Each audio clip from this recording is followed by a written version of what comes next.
예, 안녕하십니까. 전주 상업정보고등학교 수석교사 박병훈입니다. 네, 신용카드 세일즈 마지막 차시가 되겠는데요. 가맹점에 등록할 때, 가입할 때 신용카드 업체나 은행에서 어떤 절차를 거쳐서 등록을 하게 됐는지 그걸 간단하게 정리하고 마무리하겠습니다.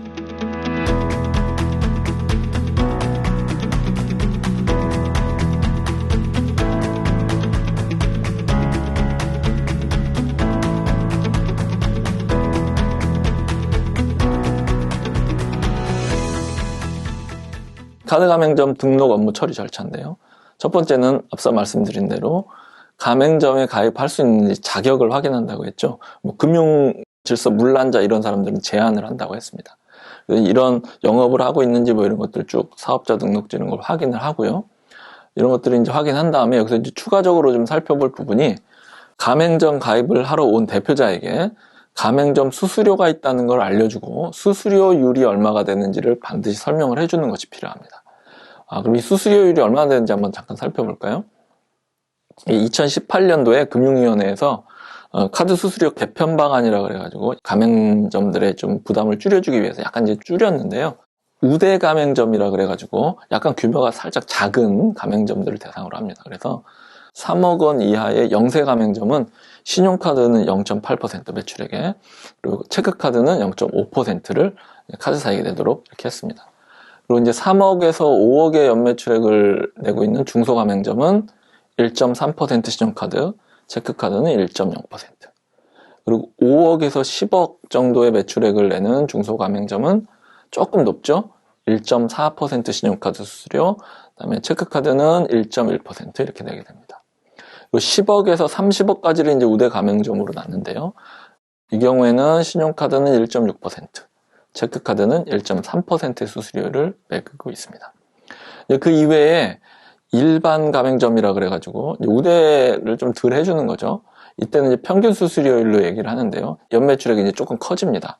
30억에서 100억까지의 연매출을 하는 가맹점은 평균 1.9% 신용카드 가맹점 수수료를 내고요.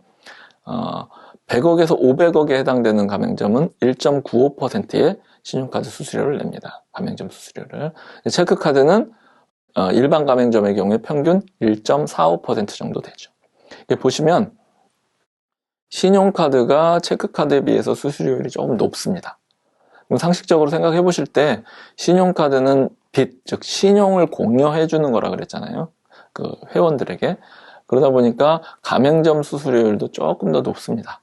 미리 돈을 주는 거니까요. 신용카드 회사에서. 근데 이제 체크카드는 미리 돈을 주고 자시고가 아니라 바로 그냥 가맹점에 돈이 가니까 수수료율이 아무래도 조금 낮습니다. 그리고 매출액이 조금씩 많아질수록 어떤가요? 가맹점 수수료율이 조금씩 높아지죠. 그래서 규모가 크고 매출액이 큰 가맹점일수록 가맹점 수수료가 조금씩 높아진다는 거, 그런 패턴이나 상황 양상 정도는 이해하시면 좋을 것 같습니다. 그래서 가맹점 대표님, 수수료율은 이 정도 됩니다 라는 걸 안내를 먼저 처음에 하죠. 이걸 안내를 하면서 이제 조금 주의해야 될 게 뭐가 있냐면, 가끔 이런 경우 있습니다. 신용카드 가맹점이 사실은 을일 것 같은데 갑의 위치에 가는 경우도 가끔 있습니다. 어떤 경우냐면 이제 큰 대형 마트, 대기업에서 운영하는 대형 마트 같은 경우는 신용카드사와 비교를 했을 때 자신이 갑일 수도 있거든요. 야, 나 이거 신용카드 가맹점 수수료 이렇게 인하 안 해주면, 안 낮춰주면 니네 신용카드 안 받을 거야. 이렇게 해버리면 카드사가 오히려 이제 아쉬운 상황이 돼버리거든요. 이렇게 대형 가맹점에서 우월적인 갑의 지위를 이용해서 야, 좀 나 수수료를 좀 낮춰줘. 이렇게 이제 못하도록. 예전에는 그런 경우가 사실 있었거든요. 그러다 보니까 힘이 센 대형 가맹점은 낮춰주고, 힘이 없는 소상공인들은 오히려 상대적으로 좀 가맹점 수수료가 올라가는 상황이 생겨서 이게 역전이 돼버리는 거죠. 그래서 차별이 된다 그래서 법으로 이제 이걸 못하게 막아놨습니다. 그리고 가맹점이 부당한 보상금이나 사례 이런 거 요구하는 건 당연히 안 되고요. 그리고 요새는 세금도 신용카드로 낼 수 있거든요. 그리고 국세나 지방세 다 가능한데요. 이런 경우에는 이제 신용카드 가맹점 수수료가 0.8, 0.5% 정도, 체크카드는 이렇게 매기는데, 그러면 이때는 누가 가맹점이 됐느냐 이거죠. 나라와 국민 사이에 세금을 내는데 물건 사는 건 아니거든요. 그러면 이때도 가맹점 수수료를 매기는데 누가 가맹점이냐 이거죠. 여기 보시면 사단법인 형태를 띠고 있는 금융결제원이 가맹점의 역할을 하게 됩니다. 그래서 수수료를 주게 되는 거죠. 그리고 나서 앞서 이제 자격 확인했죠. 수수료율 설명했죠. 그러면 이제 앞서 우리가 살펴봤던 특약들이 뭐가 있는지를 쭉 설명을 해주고 그 가맹점에 적절한 특약을 매줄 수 있도록 이제 세일즈를 유도를 해주는 겁니다. 그래서 대표님 가맹점은 이러이런 고객들이 많이 거래를 하는데 이런 특약 어떠시겠습니까? 뭐 무이자 할부 특약을 한달지 아니면 뭐 홈쇼핑이나 인터넷 쇼핑이다 그러면 수기 특약 같은 걸 한달지 뭐 EDI, 뭐 EDC 특약 이런 것들을 권유해서 효율적인 가맹점과 거래가 이루어질 수 있도록 하는 그런 세일즈가 필요합니다. 특약까지 설명을 하고요. 이렇게 본인 확인하고 수수료를 설명도 하고 특약 같은 걸 설명해서 어느 정도 이제 정해졌다면 정식 신청서를 작성을 해야죠. 이게 이제 가맹점 가입 신청서입니다. 그래서 예시 양식을 한번 보시면 왼쪽에 어떤 사업장인지 업체명, 뭐 대표, 사업장 등록번호 이런 걸 쭉 적고요. 대표자에 대한 인적사항도 왜냐하면 이 대표자 명의로 이제 계좌를 개설하고 해야 되기 때문에 결제 일자를 언제로 할 건지 해외 카드의 경우에는 어떤 식으로 매입을 할 건지 그리고 우리 가맹점에 가보면 이렇게 카드 결제할 수 있는 단말기들이 있잖아요. 이런 단말기들의 고유 번호들이 있습니다. 그래야 전산 거래를 할 수 있으니까요. 단말기는 어떻게 설치했고 고유 번호가 어떻게 돼 있는지 이런 것들을 신청서에 적도록 되어 있습니다. 그리고 또 추가적인 이제 항목 중에 뭐가 있냐면 고객 확인 관련 추가 기재 사항인데요. 신용카드는 늘 말씀드리지만 신용을 고려하는 거기 때문에 대표자를 정확히 확인을 해야 됩니다. 간혹 법인이나 이런 회사에는 어떤 경우가 있냐면 바지 사장이라 그럴까요? 그러니까 명의는 혹시 이 사람으로 돼 있는데 실질적인 경영자나 소유주가 있을 수 있습니다. 그러면 이 사람으로부터 확인을 받는 절차도 필요한 경우가 있습니다. 그래서 실제 소유자 확인 사항을 직원이 체크를 해야 되는 경우도 있습니다. 이렇게 해서 가입 신청서를 작성을 하게 되는데요. 이 신청서로 끝나는 게 아니라 첨부되는 서류들이 몇 가지 있었잖아요. 그 이제 증빙 서류들을 한번 살펴볼 텐데요. 공통적으로 어떤 가맹점이든 공통적으로 진구해야 되는 서류들을 보면 가입 신청서는 당연히 받아야 될 겁니다. 뭐 개인정보 이용 동의서 이런 건 당연히 똑같이 받아야 될 거고요. 그 이외에 사업자니까 사업자 등록증이 있어야 가입 자격이 된다 그랬잖아요. 그래서 사업자 등록증 4번. 그리고 결제 계좌가 당연히 있어야 돈을 보내고 받고 할 거 아니에요. 결제 계좌 통장 4번 필요하고요. 앞서 잠깐 신청서에도 봤지만 IC 단말기 설치 미설치 확인서 이게 또 필요하고요. 그게 있어야 거래를 할 수 있게 되니까. 또 주유소나 LPG 충전소 같은 경우는 이게 위험물을 다루기 때문에 별도로 국가의 허가를 받아야 됩니다. 승인을. 그래서 만약에 주유소 대표가 가맹점을 가입하려고 왔다 그러면 그냥 해주는 게 아니라 국가의 영업허가증, 즉 승인을 받았느냐를 확인을 해야 되거든요. 그래서 영업허가증도 필요한 경우가 있습니다. 그 이외에 이제 법인 사업자가 아니라 개인 사업자다 그러면 그 개인 사업자 대표의 신분증 뭐 이런 것을 통해서 한번 확인을 또 합니다. 법인 사업자랑 다르게. 법인 사업자의 경우는 이제 뭐 법인이 회사가 걸어올 수는 없으니까 제일 좋은 건 대표자가 걸어와서 이제 하면 되는데요. 또 사장님이 워낙 바쁘시잖아요. 그래서 직원이 대신 옵니다. 직원이 오게 되면 직원 신분증, 또 법원의 등기부등본, 법원의 신분증이라고 할 수 있죠.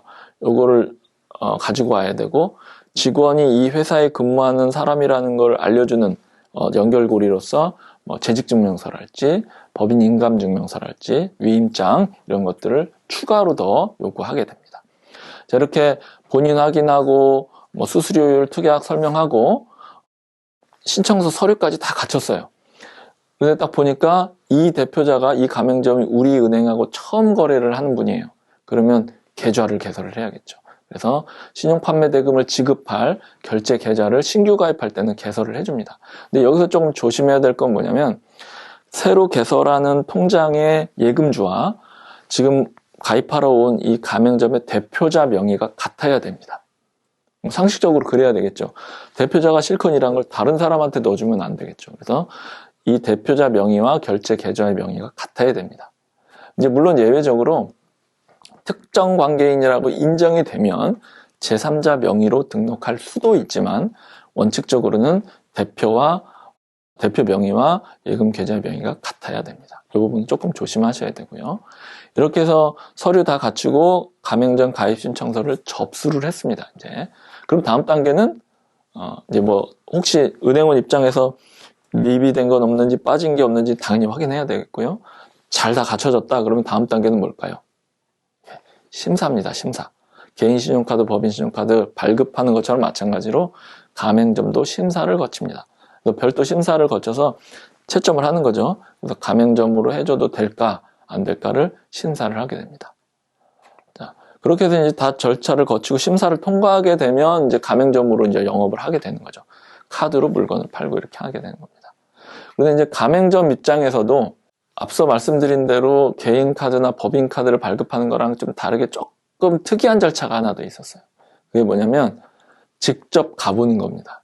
여기서 이제 가맹점 신방 이렇게 얘기는 하는데요. 직접 가서 벤사나 카드사가 가서 확인을 하는 겁니다. 중간에 벤사가 가입하면 벤사가 확인을 하고요.